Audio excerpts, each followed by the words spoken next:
What's up, guys? Welcome back to the last conference of E3 2019. This is my review for Nintendo, and I think this may be the best conference of E3 2019. It just kind of kept it exciting all the way through. There was announcements that I knew were predicted, but I wasn't necessarily expecting to actually be there. So let's just jump into it. Sorry, Philly D. So we start off and first see that the Dragon Quest hero is in Smash Brothers. Really cool announcement. They started off showing the Luminary from Dragon Quest 11, and then showed a ton of different skins, like the hero from Dragon Quest 8, the hero from Dragon Quest 7, I think was in there. Don't quote me on that, but a lot of Dragon Quest heroes were in that, so that's pretty cool. Set for a summer 2019 release date. I thought we were gonna get a shadow drop, but this is fine too. Next, we get the very weird announcement that Dragon Quest Switch is coming September 27th, 2019. I don't know why they didn't reveal this in the press conference for Square, but it did make the Nintendo conference a little bit better. I'm very excited. They have that new 2D style, and I'm excited to see the different gameplay styles. I'm also excited to actually have an orchestrated soundtrack rather than the MIDI files that they had going with the original. Then we move on, and Doug Bowser is finally introduced. He is our new Reggie for the company. I think it was a good intro to his era of Nintendo. You know, it's hard to make up for someone like Reggie. It's hard to take that place, and I think especially for a guy named Bowser, did a fantastic job. After that, we segment into Luigi's Mansion 3, showing off gameplay, a few new functions, the suction shot, you know, you basically Hulk them from Avengers 1, the burst, which is basically a burst of air that just ground pounds, and then Gooigi,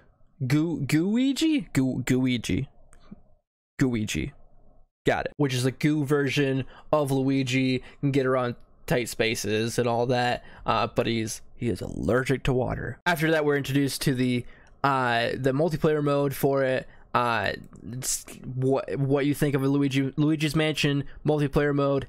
It's exactly it, and it'll definitely be fun with some friends. Just get some couch co-op. We still only have a vague 2019 release date. I'm hoping in the Treehouse we get a little bit something more, or maybe in its own direct here soon, but that's kind of troubling. Speaking of Treehouse, they did after that talk about Treehouse for a little bit, that more things will be revealed at Treehouse. I know as we speak they've already revealed an amiibo for Link's Awakening, and a few other games. Then we get the Netflix reveal of Dark Crystal Tactics coming to Switch. This is a very odd art style. It is but cool looking gameplay, kind of that Final Fantasy Tactics. I do really like Dark Crystal. I'm a fan of Jim Henson, so you know, I might jump into it. Then we hop over to the spectacularly gorgeous Link's Awakening. I've never played the original. I've always wanted to. I've heard great things, and this will be a good way for me to check it out. It is just looking beautiful. I'm glad that they didn't just go with the art style of the 3DS Zelda Link Between Worlds. We showed off the chamber dungeon. Looks like you can like reorganize. That could be cool. Could be more just tacked on, but again, the game just looks spectacular. Can't wait, and we won't have to wait that long. September 20th, 2019. That is day one purchase for me. Then we showed off Trials of Mana coming early 2020. I don't know if that's a remake of a previous Mana game. Then we got Collection of Mana, which is set for release today. It's a cool announcement. I think Wario64 said it was $39.99, about the standard, seems like, for the amount of games there. And Secret of Mana, it's a very popular game. I'm glad to check it out. And then what really got me was the fact that Witcher 3 Complete Edition is coming to Switch in 2019. Man, I did not think this was gonna happen. I know that it was rumored, I know that it was predicted, but man, I'm like, I can't believe they did it. I can't believe they put Witcher 3 on Switch. So I will go back to that. I did beat the game previously, and I never got to the DLC, which I heard is amazing. Just kind of fell out of my wheelhouse, so this will give me a chance to jump back in. Then we got a brief Fire Emblem Three Houses trailer. Another game that I'm super stoked for. July 26th, I think, is the release date.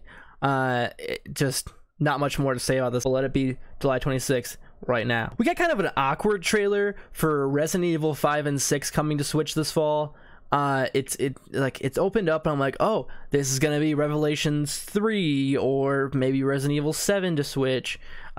And they opened up and it was the people were playing Resident Evil 1 remake, which is already released. I'm like, this is weird, why is this a thing? And then they're like, oh, and Resident Evil 5 and 6 are coming to Switch. And I'm like, okay, that was weird. Thanks Capcom. We got the always stylish Suda51 showing off No More Heroes 3. That was one of the studio games that I never really got into, not because I didn't like them, but I never really had a Wii around the time it came out, so I couldn't really try it, and I never really got back to it. But I do really enjoy Lollipop Chainsaw, one of the most underrated games. Very goofy game. I do like that, like the James Gunn style of it all. I'll probably check it out when it comes to Switch in 2020. Then we got Contra Rogue Core, which just looked god awful. I think that was set for a September release. We did get the announcement that the Contra Collection is coming out today, similar to the Mana game. But that one, oh. We finally got a date for Daemon X Machina, coming September 13th. Looks like a very Gundam Breaker-esque game. You customize your mech. I'm super excited for this game. I hope I can delve more into it than a couple hours without getting bored, though. I did play the demo back when it was shown. I think it was last E3, and it didn't overly impress me, but I hope there's a decent enough story to where I can, want to keep in on it. We got a Panzer Dragoon remake set out for this winter. It looks like, it's the gameplay style of like Star Fox. And if you like Panzer Dragoon, you already know what it is. We got some small talk about the Pokemon Plus functionality with the new Pokemon Sword and Shield. It got a new trailer, showed off some new challengers. I'm assuming they're gym leaders, so more Pokemon. We got another Astral Chain trailer from the guys from Platinum Games. I think that's August 30th that's coming out. Just another little gameplay snippet, so looks hella rad, and if it's Platinum Games, it's going to be hella rad. We got a trailer for Empire of Sin coming to Switch. I think that was a PC game previously, finally coming to Switch. It looks cool. I'm not a huge tactics guy for things that aren't JRPG like. Maybe I'll check it out when it comes out in 2020. We got one last Marvel Ultimate Alliance trailer. That game's coming out real soon. I believe it's June 29th. An expansion pass set for this fall. So I'm excited for that. I've always loved the Ultimate Alliance games, kind of that Diablo dungeon crawler-esque game, and to put a new audience to it. Crypto the Necrodancer, Cadence of Hyrule got a June 13th release date. I honestly thought this one was really going to be shadow dropped, but it's close enough to shadow drop to where I'm like, maybe I'll check it out. We got a trailer for the new Mario and Sonic at the Olympic Games, set for November release. Another one that I've never really been into, but this one kind of looks like there's a little bit more heart put into it. Then we got what I was waiting for in the press conference was Animal Crossing New Horizons. Does the new art style, the new graphics just look so cool. Hopefully we can kind of keep I don't want to say this because it is such a bad couple of words in the gaming sphere right now, but a games as a service where they just keep putting out updates, events would be really cool to see in Animal Crossing. And they did kind of tease multiplayer. I'm assuming if I have my dream, we're getting multiplayer in the form of being able to have the same town and both kind of go back and forth and coexist in this town, either cause havoc or help each other out, man. I'm really excited just to jump back into an Animal Crossing game.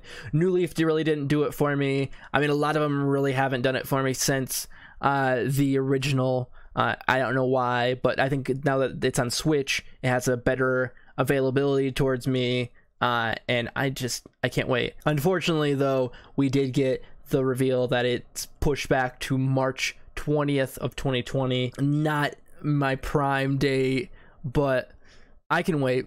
You know, I've got games to play. Nintendo is showing me games to play. Then we got a slate of some games that are coming out soon.